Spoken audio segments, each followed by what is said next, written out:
A dividend is a cash distribution by a company to its shareholders.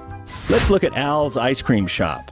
To open his first shop, Al gathers money from investors and issues shares. Al's ice cream is a hit and sales skyrocket.